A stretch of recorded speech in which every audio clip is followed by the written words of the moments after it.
Okay, then. Well, let's start, shall we? Let's get this pantomime horse of a podcast underway for week 16. Here we are And again. Here I am, yeah, still in the back of the pantomime horse. How well, is as I it up the said, front? but it seems fine because, as I mentioned previously, sometimes I think it's my accent actually that the transcript can't work out. It called it pantyhose again last week, which is like, Nice. oh crikey, it's really bad. So anyway, moving on swiftly, the pantomime horse of a podcast for week 16. I've got a bunch of things I would like to talk about this week. I've had some really interesting customer conversations. I've been doing some more work with BidWriter and the latest versions of that, which are pretty spectacular. Um, I've got another customer story where basically they want to do things themselves, and I've been trying to point out to them the challenges around that. And then I've got a little funny insight to finish off. So those are the things on my list for today. Kieran, what have you got for your I chat? have so on my big thing that is on my mind a lot at the moment is a talk, a stage conference session I'm running next week with a large private sector business with all of their senior leaders in the room. So that's 60 people, and they want to talk about AI and how it helps them. It's in an industry I don't know very well. Mhm. But so I'd love to talk a little bit about what I've been thinking around that and how to pitch it. It's difficult. I also would love to talk about how we judge which customers we should be taking and not. So we've had, as you know, a challenge through the last well, the last 5 months, in fact, Yeah. of scoping something with an organisation. So I want to talk about that and the challenges with that. You've just prompted me that I've spent quite a lot of time this week on embeddings, strategies, and the sort of metadata that goes with those. I've been talking with Ibby in our dev team about that a little bit, so I'd love to explore some of that stuff, and a couple of other bits and bobs along the way. So buckle up, and I shall get firmly in the back of the pantomime horse. Well, maybe you should move up front and start with your private sector AI presentation. So that sounds like a challenge. So It's a yeah, tell huge tell us a little bit challenge. more about it without naming the customer. Yeah, indeed, and I will keep them. So the challenge is 60 people. I am told, I don't know them. I've met now five of them, five different individuals, which is great. And it's lovely that they've spent some time with me to kind of help me understand. But obviously, you're always very aware that you're getting their perspective on the rest of the group, and that may or may not be actually where everyone else is. And within where they are in AI, so for me to know where to sort of start really and what Yeah. to cover is really challenging because I'm trying to get that message, and I'm told there's certainly the ones I've spoken to are all pretty adept and are using some good tools and kind of have a good enough knowledge, I think, of what it can do and help with. I'm told others will have none at all and barely used it, might have just played with Copilot a little bit. And so, kind of trying to work that out. It's a 90-minute session, and I've pitched it to them as a working session so that they will leave with some ideas they're going to go away and work on with their teams on Monday morning, that kind of style. And that's what the CEO of the group wants. They had a crack at it last year, AI, and I'm told it was too technical, and a bit too advanced, the sort of positioning and a bit of a sales pitch. So obviously I'll be keeping well off of that. So I really want to add value to them, Hmm. and I think so. What I'm planning to do is do a little bit of the why AI, why now, why do you need to do it? And I've got a slide at the moment in my deck with the Nokia, Blockbuster, and Kodak logos, which I quite like, as a kind of all of these had good moats. They had customers, they had products, and they just didn't see what was happening, didn't Yeah. believe it, didn't or whatever. And even in their businesses, that with the organisation that I'm speaking with, they have customers, they have physical product, and they've got supplier relationships. All of those really important. But I've got a slide talking about how hard or easy is it for a new organization to arrive tomorrow with no capital, with amazing AI systems running everything? How much is your moat enough? Yeah. And initially you think, well, yeah, we have to ship millions and millions of pounds worth of product around the place.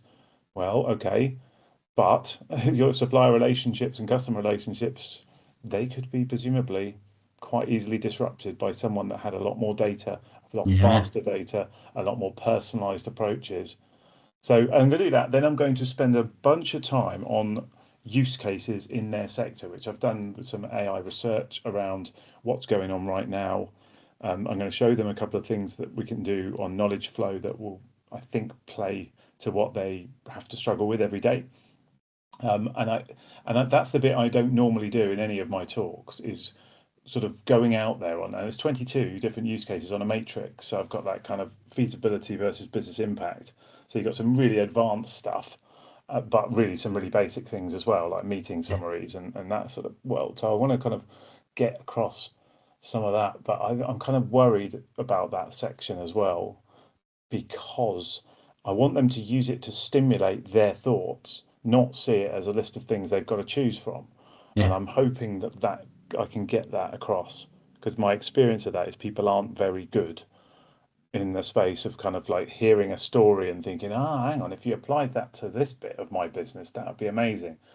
They People generally, in my experience, tend to hear the thing and go, well, we don't do that, so why would I But care? I think one of the benefits of this group, I don't know them, but I understand there's lots of managing director and CFO types. So you should have a bunch of bright people in the room.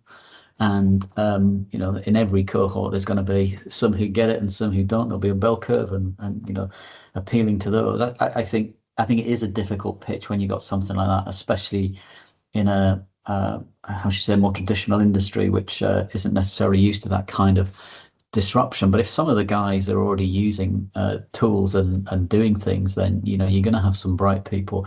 I think you're also going to have the challenge that some of them will think they know best, and they'll want to be pushing their own solutions in order to promote themselves. So you've Yeah. got a really tricky balancing act with all of that stuff. But you've dealt with more tricky situations than that, and it'll be fine. It'll be I fine. have. I have definitely dealt with more tricky situations. I'm just really keen for it to add value to them. That's the thing. I want them to Yeah. leave feeling inspired to do something. And I'm giving them some more of the out there examples as well for those that are already well on the journey and have got their data organized and they've got a load of automation in place already. I've got a couple of like use cases which are really kind of out there that will make a big impact if they can get to that. So we'll see. But yeah, so this Excellent. time next week I'll be able to give you the feedback, or maybe I'll just be dead somewhere in a ditch. I hope not. That would be a very No, bad outcome. that would be a very bad outcome. I don't think it's going to be that bad. No, and well, I think there'll be a lot of learnings from it. And actually, it's wrestling with the tricky characters, isn't it? That always you get the most out of people who challenge you and make you think and actually push the boundaries. That's where most of the a wise man once said to me, Kieran, if something's easy or something that is hard, do the thing that's hard because you'll That's get right. more out of it, or something along. I think that's Frightens what you you. said, isn't it? If there's two courses of action and one's frightens you, do that one. Yeah, exactly, exactly. No, you're Cool. right. You're right. It will be good for me, and it is good actually to dust off the slides literally from start again, because you fall into a bit of a trap speaking at conferences. Yeah, There's easy to, I know I'm comfortable with my slides. I don't even really need to think about it before they come up on stage, and I know what I'm going to say. Whereas this is different, so I'm going to have to get right down and prep again. So I think that'll be a good thing in the long run. yeah. Just a bit alarming for next Wednesday. Well, it's Good. always good to have some butterflies. I think the trouble with overconfidence is it's always it always comes just before you trip yourself up. So Indeed, yes. Pride and a fall and all that stuff. So I you've look been forward to it. wrangling with customers this week, or at least on. A little bit of wrangling. Not. I've been having lots of really interesting conversations. I'll share a couple with you. One is around bid writer. And I've got a couple of different bid writer stories because that seems to be the most popular thing right now. I don't know if it's just bid writing season. Certainly in the public sector, it's common for a whole load of bids to come out before the summer so that Yeah, whoever's putting out the tender can go off on holiday and sit on a deck chair somewhere with a cold drink while everybody else is slaving to get their bloody responses in for the end of the summer holidays. yeah, indeed. So, but all joking aside, so we've got a presentation next week for It was a bid that we used BidWriter to bid for, and I've mentioned it before on the podcast. Have you used AI in the writing of this bid? Of course I have. It'd be rubbish otherwise, wouldn't it? So anyway, we're funny, no surprises. We're through to the demo stage, and what what they said was, we want an hour and a half of your time, okay? We want an hour's demo and half an hour questions. I was like, hang on, you want to what? An hour's demo on BidWriter? It's like 10 minutes. The whole point is that it shortens the bid writing process, and you press a button and it gets you 60 to 80% of the way there within an hour, and instead of 2 weeks. And so, we're literally gonna load up some. We're gonna show you some files that, they wanted a demo. So I'm gonna use their exact forms that they sent with the nearly 200 questions that they posed to us. So I'm going to use that as an example, and then just press the button and do a short cut down version that will only take a few minutes just to prove that it works, and then show them the rest of KnowledgeFlow and all the other good stuff that it can do, and the perpetual storage and all of that good stuff. But it's like the BidWriter piece is like, right, well, there's your first version. There you go, Now send that around the team to sprinkle their knowledge and all the bits that they haven't written down, like who's the latest customer, or the case study that they've got on their laptop, or the latest financial numbers, whatever you want to put in. But here within the first hour is your but we're just not. It's working away. We can have a cup of tea while you're doing that, or the beverages are available. So it's really odd to me that they wanted an hour's demo. It's like, who's going to do that on BidWriter? Anyway, good luck to them. Well, that's fun. But the thing that's been really interesting is playing with the agentic BidWriter with Donald, who, as you know, is a bit of a genius in this area. But we've been playing with different models, and there's a couple of pieces around this that are super important, I think. So we switched up to 5.4 mini a little while ago, and the responses we were getting weren't right, just kind of too short, too succinct, didn't expand on the answers that we needed, and so we switched it down to 5.2, and actually we got better responses, but we were still having problems. And turns out the more you kind of dig into this, the more you understand the way that the different models work. They are driven by writing very short, very succinct answers.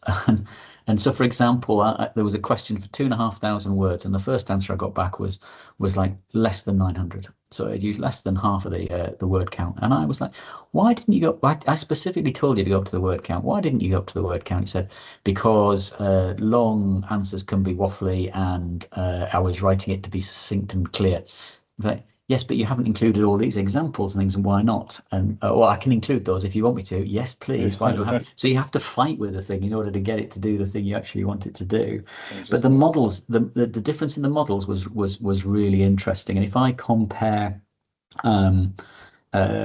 that to the stuff that we've been doing in Claude, and the differences between 4.7 and 4.8, some of the 4.8 stuff is brilliant. Absolutely. It only came out last week, or was it this week? I don't know which week it came out. They change all the time, as you know. But it's really, really good. But it's only good for some things. It's not good for everything. And the word on the AI wires is that it's not as good as some of the other things. And it was a release brought out to line up with their IPO announcement, because they wanted to say, look, we're moving things forward. So there's a whole piece, I think, for people about the latest number isn't always the best model. It's about using the right tool for the job, and thinking about how we help customers do that, because their natural reaction is just to want the latest number. They just want the latest thing because it's the latest, and actually that's not necessarily true. Which links to another customer I spoke to earlier in the week, who basically said, love your BidWriter, it could really help us. But we've just got a new CTO, and they want to do it in Copilot, and so that's not an unusual story for us. Yeah, indeed, so I said, all right, I'll jot a few things down for you to take to the CIO or CTO, whatever the job title is. Just some things to think about in our experience of doing this for the last 3 years, and I talked a lot about some of the things that we've discussed in the past on here around things like chunking. and the importance of understanding that and how you structure the model so it pulls the information back correctly, how you ingest, where you ingest from, what you're doing. Are you doing do you need OCR for optical character recognition? For those of you who don't know what that means, for our audience, in case he's still awake, Yeah. and things like which cloud hosting solution you've got. So, for example, just be aware that if you're using AWS, it can be 10 times more expensive than Azure. So be really careful. You make these choices and then you repent at leisure afterwards. So there's a whole stuff around that. Then I got into some security things which are obvious and any good security chap should know about them. But what I majored on was the ongoing maintenance piece. And we've had this with so many customers, like, how do I keep my documents up to date? How do you do it now? What are you doing now to keep your policies up to date, etc.? What about quality and evaluation? We talked last week, and we will come back to many times. I think that whole, and how do you evaluate? Have you got a standard set of questions that you can test responses against, and indeed test models against, which is what we were doing with 5.2 and 5.4 mini. That whole kind of things like keeping permissions up to date. What happens if somebody leaves? Can they still get in? What happens if you get a poison code or a poison document injection, which tells you to do daft things or actually passes information out? How do you do that? And then the other thing which I did finish on was the whole cost piece, because we've seen prices starting to rise, and last week we talked about Microsoft shutting down their Claude options because of the rising cost and it becoming unsustainable. So cost is a massive issue. But my summary to this chat was, it might take just a few weeks of engineering, but it's the kind of, if you don't get it right in the first place, it will go wrong, it will die on a vine, you'll waste a lot of time and money. But you will also, if you don't keep it up to date, if it's not maintained, if there isn't a commitment to maintenance, then you're gonna be doomed as well. So really, really interesting, that whole kind of corporate view. And it is interesting because it really feels to me like it's coming from a place of massive ignorance. And it's that whole, this new technology that's around. We're all in the sort of, what's it, unconsciously incompetent, isn't it? That's the first stage of the learning cycle. And we're all there, but then you have a bit of a play and then you think, oh, that's good. Oh, look at that, that's magic. And I think, this particularly Copilot Studio is the thing that mostly alarms me, because that's the RAG model of Copilot, where people are, putting their document sets in and then running that and deploying that to staff and have no idea how it works, or importantly, as we've said before, what to do when it's wrong. Yes. And I can't imagine what an IT, even a really good geeky IT fella or lady, I can't imagine what they're going to do when they're told this is incorrect. I don't know where you'd go with that. You obviously start running it through AI and ask them what you should do. But in Copilot Studio, you then can't get at the settings that you need to, unless you're a developer mode, you can't get into the bits where you need to be. So I do feel it's all, it's kind of, I don't know, maybe it happens every time there's a new tech and people kind of get overconfident. Maybe it's that whole, we always want to build and own it and have and then have my empire rather than outsourced to people with specialists. Who knows? It is crazy. But I've had on a similar conversation at one of our university clients I was with this week in their AI champion session. So they've established a lot of AI champions, which is great. And we've got KnowledgeFlow in there. And they also use Copilot, which is perfectly fine because Copilot lives in all of your documents now, with Microsoft busy making it what should we say, easily accessible is one way of putting it, isn't it? Omnipresent. Or like bloody Clippy, everywhere you turn, you get a bloody. Anyway, they're using Copilot a lot for sort of general productivity, and their IT director he did a little update on how they Copilot usage was and that kind of thing, and then talked about the difference with KnowledgeFlow. And I thought he did a really good job of, in a very short introduction of, Copilot is general productivity. KnowledgeFlow is the specialist agentic tool that is there with a bunch of agents which know all about the right data that they need and the process, whether that's creating a new degree program, whether that's policy kind of answers for students or staff, or their annual monitoring review, or their APP process, or a whole range of other tools that they have. each one of those agents knows all about that, has got access to the data it needs and only the data it needs, not everything anywhere. That means you pick up all kinds of dirty old data. And so, yeah, I thought it was a nice intro that he kind of did to talk about the difference, which is great. And then the big challenge, of course, is when you measure use. His Copilot had a load of use. Of course it did. 785 users. That's because everybody's is already logged in. Whether you like it or not, you're logged into it. So you're a user.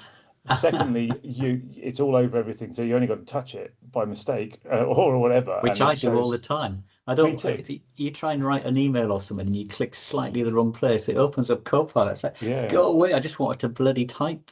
Not. Yeah, exactly. So, and all of those probably counting. And I think, but the real point is measuring just purely on numbers, because as I said to them in the conversation, a single prompt in KnowledgeFlow into, say, a policy agent or assistant, as we would call them. They're not agentic, by the way, those things. We do have agentic stuff, but they aren't, just to be clear. But a single prompt in there has probably saved you 20 minutes, half an hour of looking around or asking people, or having waiting for your next week's meeting, or forgetting altogether. Yeah. Whereas a single prompt in Copilot probably saved you about 3 minutes. So I think just the simple measuring of the numbers of use is really not sensible.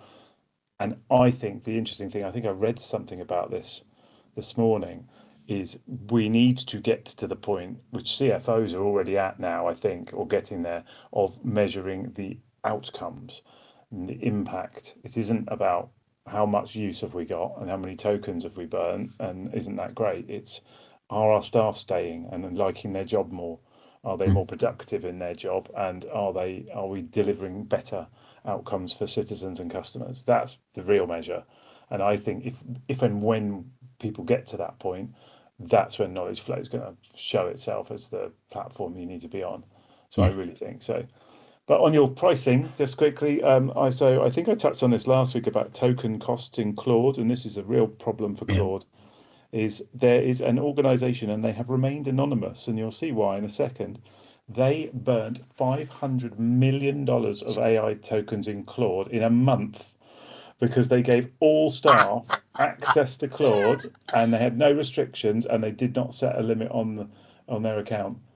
Wow. 500 million. That is unbelievable. That is the ex the ex CTO looking for a new job. That's incredible. Isn't Can it? you imagine? And our blog post this weekend is on the challenge of, if you give people unlimited access, then guess what happens? People are asking what the weather's like and getting it to do all kinds of things it needn't bother with.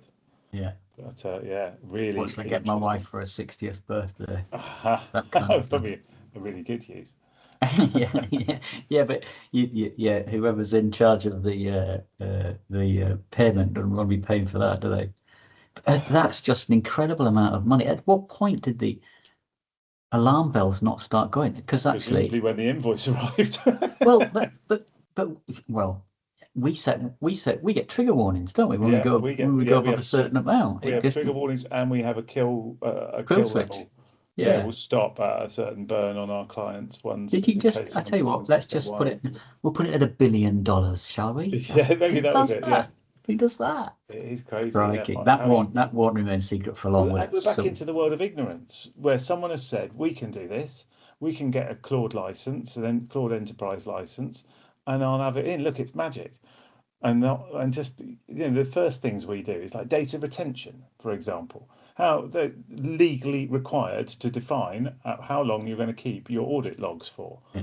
No one asks that. No one's thinking about that. What are the budget limits that we need to do? Is it appropriate for everybody? Do we want role-based access?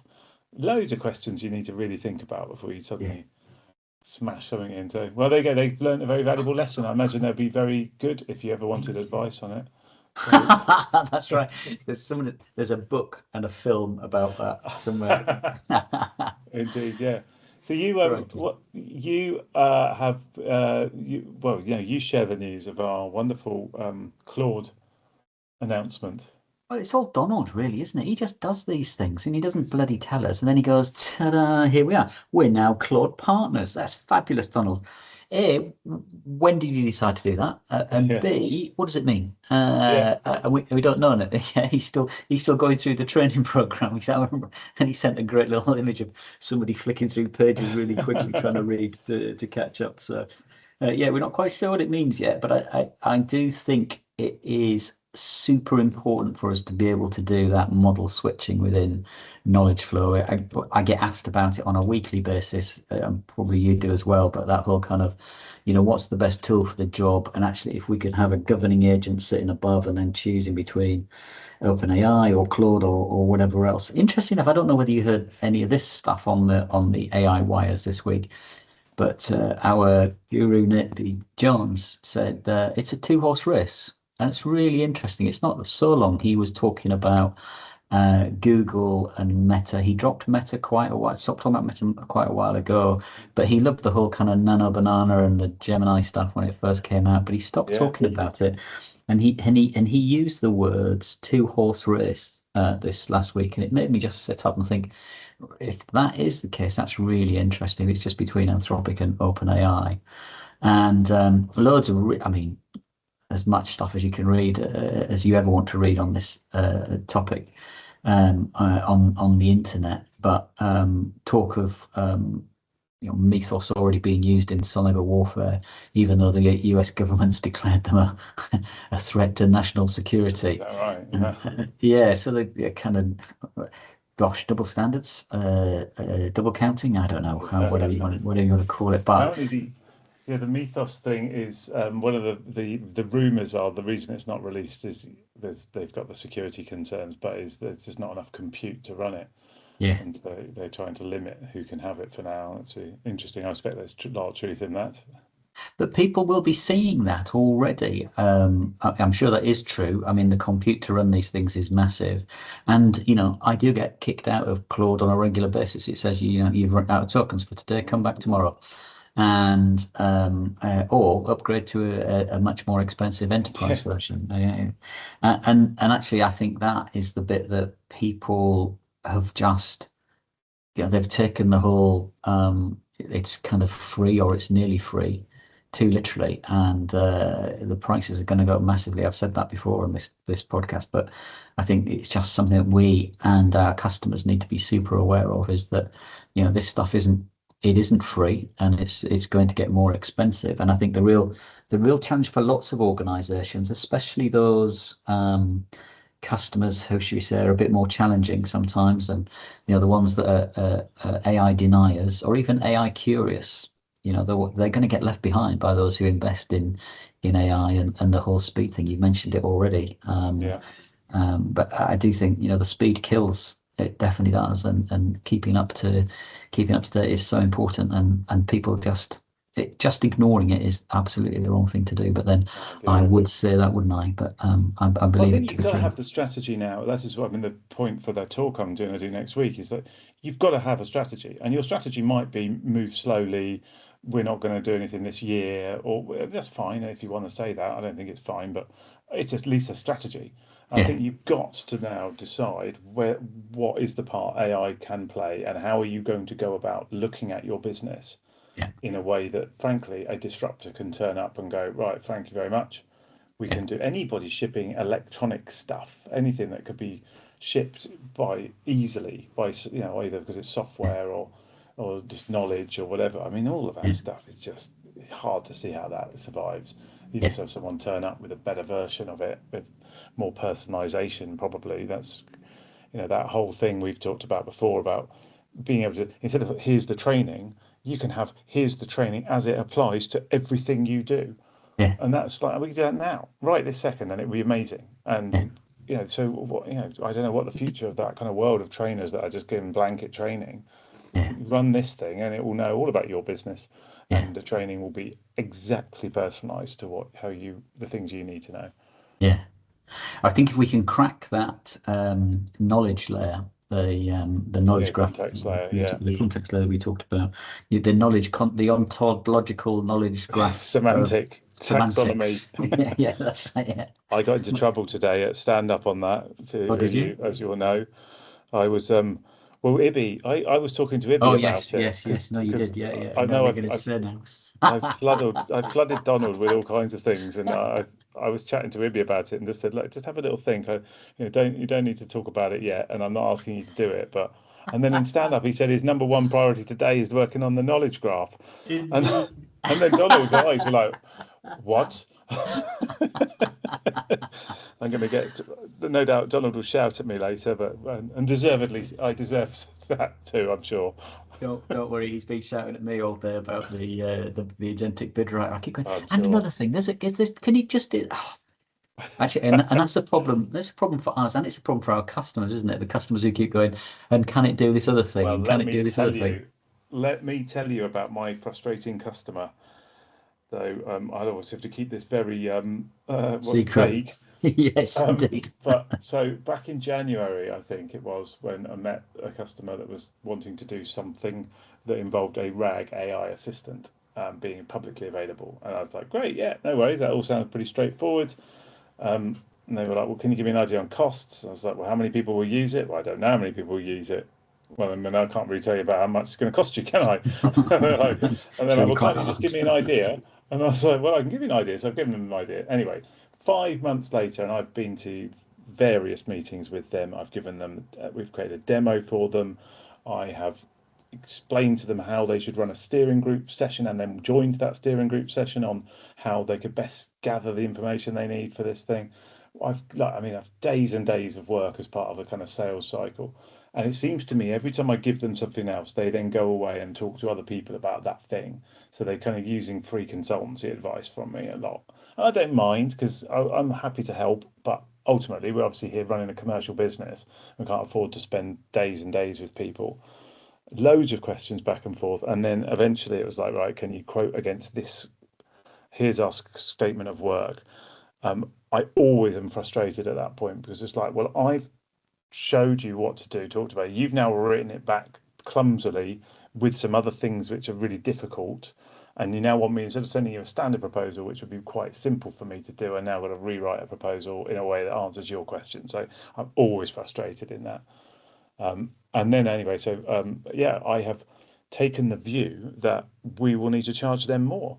And that's their fault, really, because I know they're going to be challenging all the way along. I know from that conversations we've had, there will be things that they say, well, can it just do this? Can that button just be there? Well, we just want this little thing. We just want that. And they all the way along are saying, you know, we're a charity. We don't have much money. We're very budget conscious. And then they're like trying to dream up.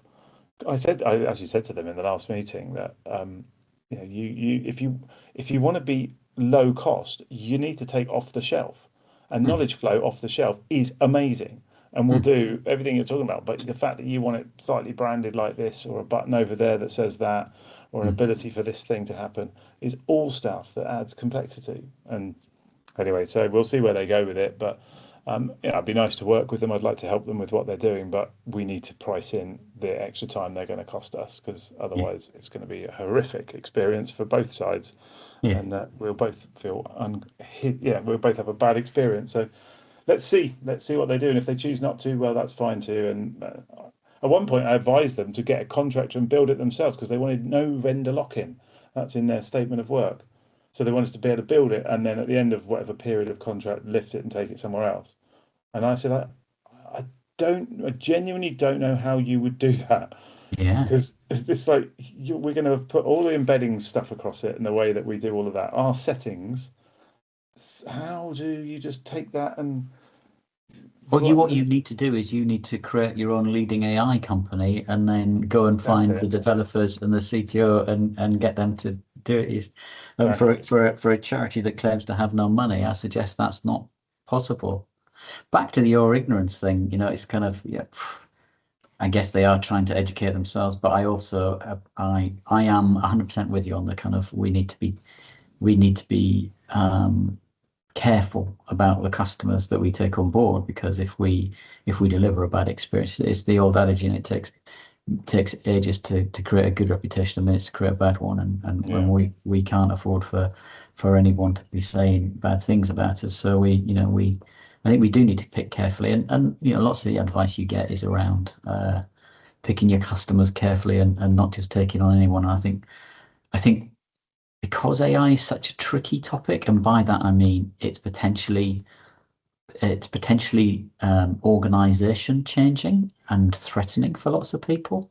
I think I still hear the kind of, is the AI going to take my job question on a Yeah. regular basis, and people genuinely do feel threatened because they don't really understand it. And so yeah, I think it is tricky. I do think you're right to I'm not sure the right set of words, price in some buggering about factor, but Yeah. actually, if we could get them into a good place and it's, a worthy cause and it's all doing good stuff, then great. But we've got to be super careful. We can't. It's kind of the long tail thing, isn't it? About how much effort is involved in somebody who doesn't just want. I know it's a toaster, but can it do eggs as well? Yeah, And actually, can exactly. you put the coffee on? Yeah. It's no I use know to me it's a at all if toaster, it only but makes toast. No, yeah, I yeah, like yeah, eggs on my toast. yeah, yeah. Yeah, it's a nightmare. Very So yeah, good. so that's been my grappling this week, and then a couple of other bits, and then you should talk about the what did you call it? Large scale comms, I think is the way you put it. Yeah, But it's really, yeah, that's come up a few times. So I'll come on to that in a second. You go first. yeah, so I did it. Here's an interesting thing I did today, which is pretty basic AI use, but I just come out of a meeting which we didn't record, which was dumb, as usual. Forgot not to put the recording on, and then so I had notes, and I thought I can't be bothered to write those up, so I used KnowledgeFlow in voice mode, and just read the actions to KnowledgeFlow and said make that into a meeting note, and it did, and then I sent it to the so what would have been 20 minutes of typing was about 4 minutes of speaking, which is Nice. quite a nice way. And there is an app that does it, Whisperflow they're called, which are very good apparently at reorganizing your thoughts. You can ramble at it, and it will write an amazing blog post or something, and it learns with you. So when you correct it with your when it thinks you're saying pantyhose or whatever instead of pantomime horse, you can correct it, and it's apparently very good at that. So, but Knowledge Flow was pretty decent considering we're not really playing in voice. It did a good job. Yeah, Definitely picked all the words out nice. because obviously I speak the Queen's English. So this is the King's English now. The King's English, that's right, yeah. And you're not Northern. Go on, say it. Yeah, exactly. I'm not. I'm not. No, I'm not Very Northern. funny. Very funny. Right. Well, let me talk about one of the other topics I wanted to discuss, which was the large scale comms piece. And we've had another organization come to us and who are doing multiple parties in multiple parts of the country, all wanting to get on board with the same set of staff, same set of training, same set of information, same quality of communication, style, tone, all of that good stuff. And it just strikes me that it's just becoming much, much more obvious to people that it's a great way to go. So I'm genuinely excited about that. And we were chatting before about, if we'd have had this tool when, I was doing Every Child Matters or something, or you were doing academies back in the DFE days, Yeah, it would have been a great way to get 150 local authorities on board and share the same information, allow them to do the natural language querying, allow them to create localized plans which reference their staff, but also took the stuff from the center. It would be a great way of running policy, and I'm sure there are lots of very clever and bright people in and around Whitehall doing that kind of thing. But I think for us, finding organisations that want to do that is super exciting. And so yeah, I'm looking forward to the next one, and hopefully being able to share some information about the real customers in there soon, because I think it will make a difference to them. yeah, it's really interesting, isn't it? And that's when I think exactly back to those days at working with the Department for Education, trying to drive national change programs. Yeah, you want people to have the same kind of guidance, but be able to work with it locally. You want to share the best practices. There's a Yeah, PMO tool you can put in there. So how are we doing? What are the updates? What are the comms messages? I yeah, need to write a comms message for my teachers, staff, whatever. Here you go, use this one because it's already knows the context of the. Yeah.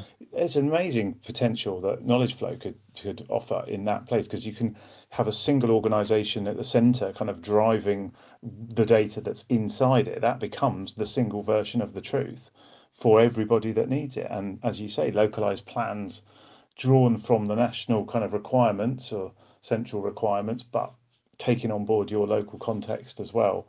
I think it's just a really, really interesting angle on the world we used to live in, and Yeah. AI bring crash together. So Yeah. on the world we used to live in, here's a reflection for you, right? I was musing over this. You remember old Only Fools and Horses with what's his name? Triggs Broom. Yeah. It's like the oldest broom. The oldest broom is, I've had this broom for so long, and it's only had 4 new heads and 3 new handles in all that That's time. right. Yeah. I was thinking about company culture and that, and Uh-huh. and that same analogy is like, and I was thinking back to my media and advertising days consulting there, and the reason for that is a lot of their staff turn over quite rapidly. They generally are 2 years around and then move on. So you get, and I was like, when is a company no longer the previous company?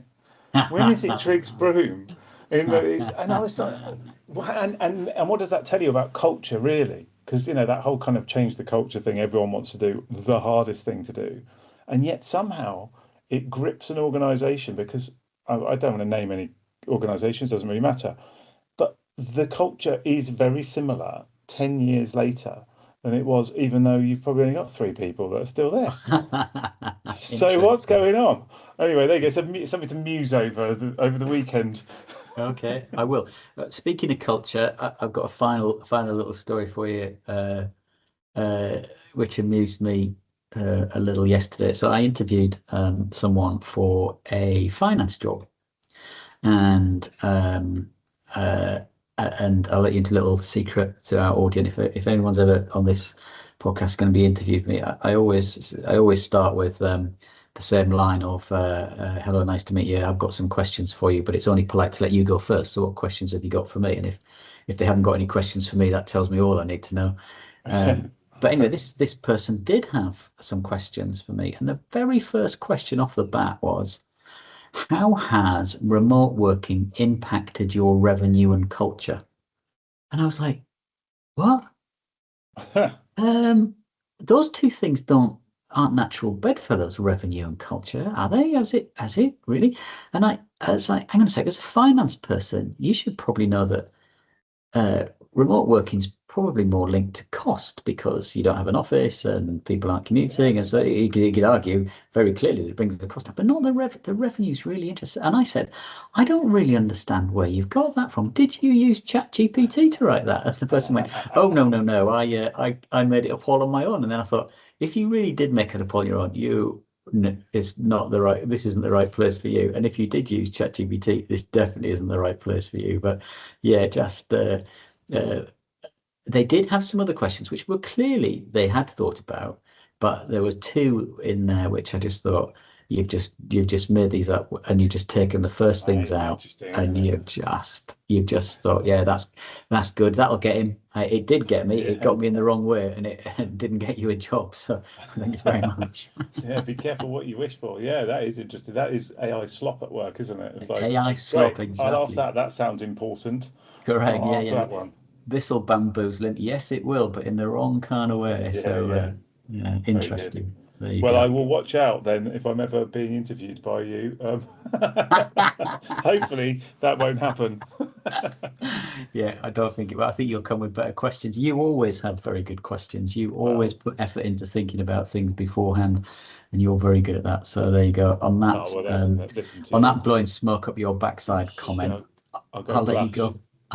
Yeah. Have you got anything else for the weekend, or is that us done for this week? I think that's us done. I've got a couple of things that I'll roll into next week, and I will be able to update our audience on. I know we'll be on the edge of his or her seat to find out how my talk or went. bed, depending on where he's sleeping. Yeah, his pillow. Yeah, that's right. Yeah. Drooling onto his pillow like Homer Simpson. Very good. Right. Have a On good that one. image. Cheers, fella. All Bye. right, take care. See you. Bye.